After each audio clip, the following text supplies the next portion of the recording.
This flashlight has a hidden feature that's going to sell a lot of them. I'll get to it in a second.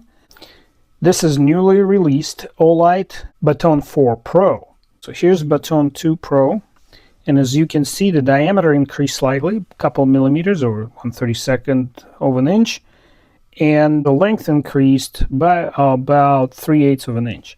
And it's all in this tail section. It's a nice flashlight. For starters, I wanted to show you what's in the package.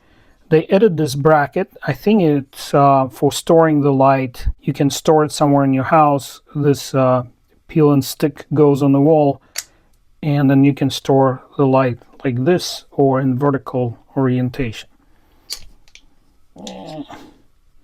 I wouldn't put it horizontally because it's heavy. Here's my scale. Here you go, 114 grams. Should be close to 4 ounces. Yep. Here's Baton 2, 95.5 grams. And the magnet, which is also doubling as the charger attachment, is not that strong, so I would store it like so. If you already own the Baton 2, couple major changes. First, they went from Roman numerals to just numerals. Don't know why. I guess they didn't want it to look like IV in case somebody decides to give IV with a flashlight. The clip here is increased in size comparing to any other OLight I've ever seen.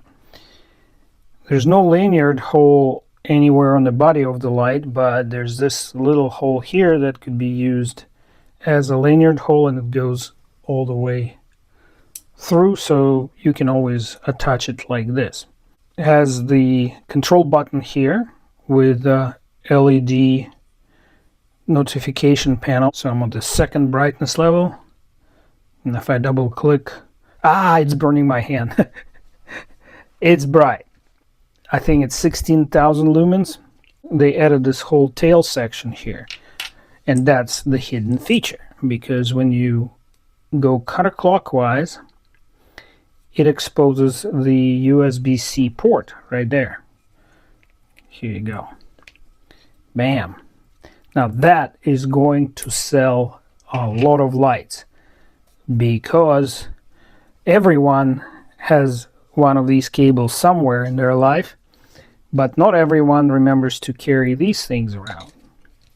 In fact, I hope it's not heresy to say maybe time to get away from these. Those of you who care about the specs are probably thinking, wait a second, will it be as water resistant as Pro 2? And the answer to that will come later, because I am going to immerse it underwater while it's running and leave it there for a while. Actually, let me show you that segment, and while the test is running, I will continue reviewing the light. The test is long, 45 minutes, accelerated here 8 times. Here's hidden feature number 2. This is the tail button on the new flashlight. And there are differences, though, between how this button operates and that one.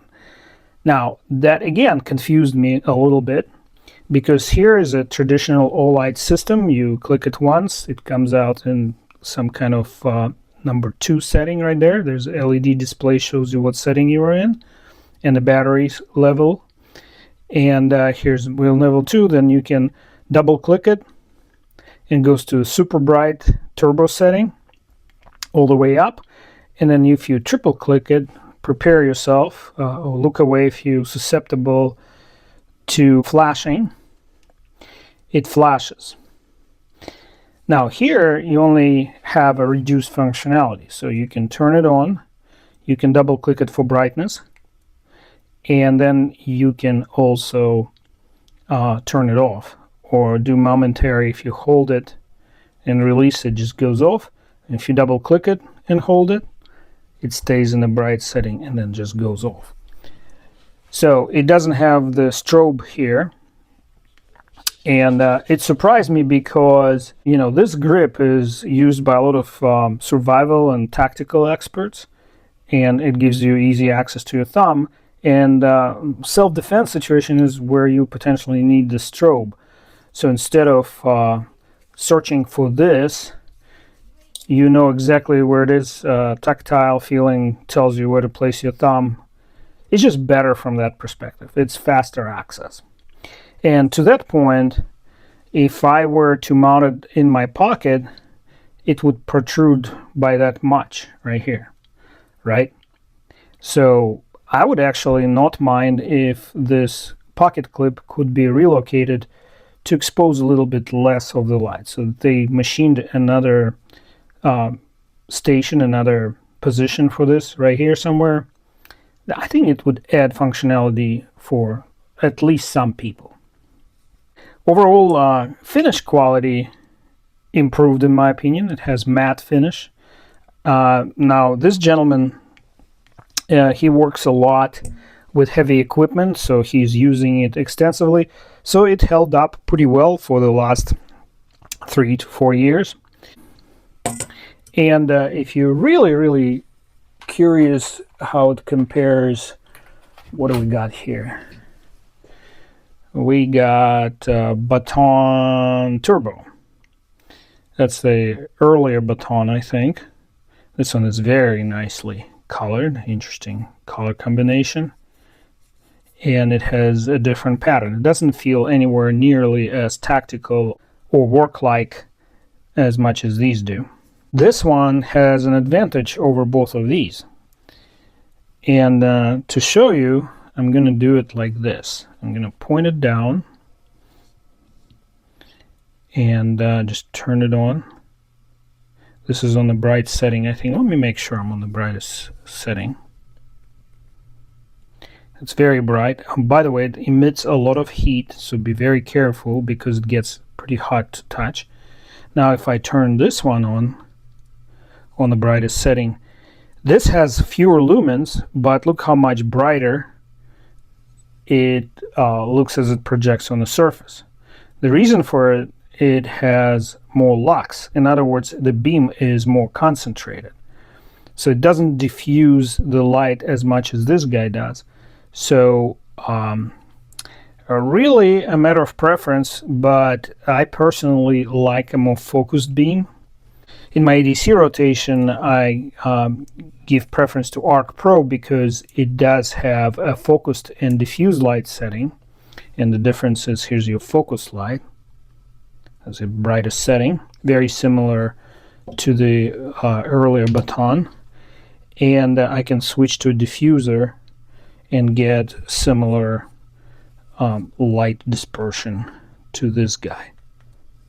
Now obviously this guy is brighter. This is 11,000 and this is 16,000 lumens. So lots of choices, a lot of things to consider. I personally like the flat versions a little better. We got about a 1/4 inch or 6 millimeter difference between thickness of this guy and diameter of that one. But in this direction, the situation swings the other way. So in the pocket, if you're wearing work pants, you will not detect any difference. And if you're wearing jeans, then you will feel this one a little bit bulkier in the pocket if your jeans are snug. On the ArkPro, it's diffused light, always. So I hope it gives you a little bit of a background. Now, I have not found an Amazon brand that equals OLight in quality. I use Workos a lot for my daytime job as well as for filming some videos because of this work light panel here. And as I mentioned in the video about this light, I would love for them to do away with some unnecessary functionality in order to introduce a work light panel. What it does, it just lights up the whole area, diffused, very soft, pleasant light, work under a car hood. Now for some reason OLight doesn't do it. So the specs are listed in multiple languages. Everything that's important to the light is in this section here. There's a functionality. It's pretty straightforward comparing to ArkFeld and ArkPro. But right here it says IPX8. So I'm actually an expert in specifications at my current full-time job. And this kind of doesn't make a lot of sense to me because the real water tightness goes up to IPX7. So why do they put IPX8? IPX8 is reserved for special cases where if a company or a military organization or something like that, fire department, is ordering a flashlight to a specific specification, and for some reason they believe it needs to be underwater deeper than 1 meter, they will specify it in the purchasing contract, and then the company will have to test it at the very specific conditions that the customer specified. Sorry if I'm getting down in the weeds. So IPX7, in this case, just says they did not test it for dust protection. That's what this digit means. And the dust protection also can range from 1 to 8. But flashlights don't usually get special requirements for dust protection, so they just put X there as in we didn't test it. I don't know why they marked it IPX8, because without actually specifying what that 8 represents, does it mean 2 meters submersion for 30 minutes? Does it mean 1 meter submersion for 45 minutes? We don't know. Makes no sense, but you know, things don't always translate well in an intercontinental trade, if you know what I mean. Couple things to check out. I tried it in the pocket. In this orientation, I would have to assist with a finger to put this clip in the pocket, and but in this orientation, it slides right in very nice and easy. And I noticed some other companies started replicating this pattern of the clip. Unfortunately, OLight engineers missed something in the design stage, and as you can see, the flashlight body is longer than the bill of your typical baseball head is wide. Here, the look on the inside, so if you were it on the outside or underneath, it would bump into your forehead. And mounting it more to the front would result in incomplete engagement of the clip. So there is a risk of the flashlight falling down. I don't know. Does it make sense to you guys? Let me know in the comments what you use that for. By the way, these flashlights are rated to 1 meter drop, and these are rated to 1.5 meter drop. Basically, the way it translates into imperial system, if you are 6 feet tall and the flashlight is right around your chest level, maybe neck level, and you dropped it, it should survive, I believe, 5 drops on a hard surface, like a ceramic tile or concrete.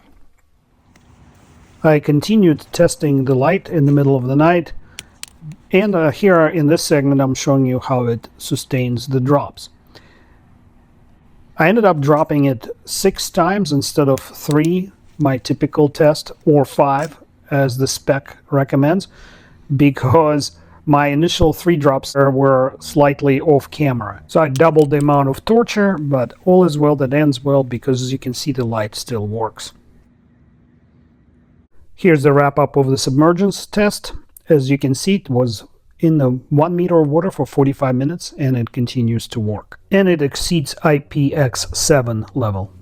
Now, finally, I'm going to show you how it does what it's supposed to do. I'm shining it at the trees that are about 50 yards away from me, a little bit under 50 meters. And as you can see, the night is slightly misty. Because of high lumens, I can still see the trees almost clearly, but let me show you how a beam would perform under the same conditions, using, of course, the ArkPro, and it's 11,000 lumens. And if this is not a good demonstration of lux versus lumens, I don't know what is.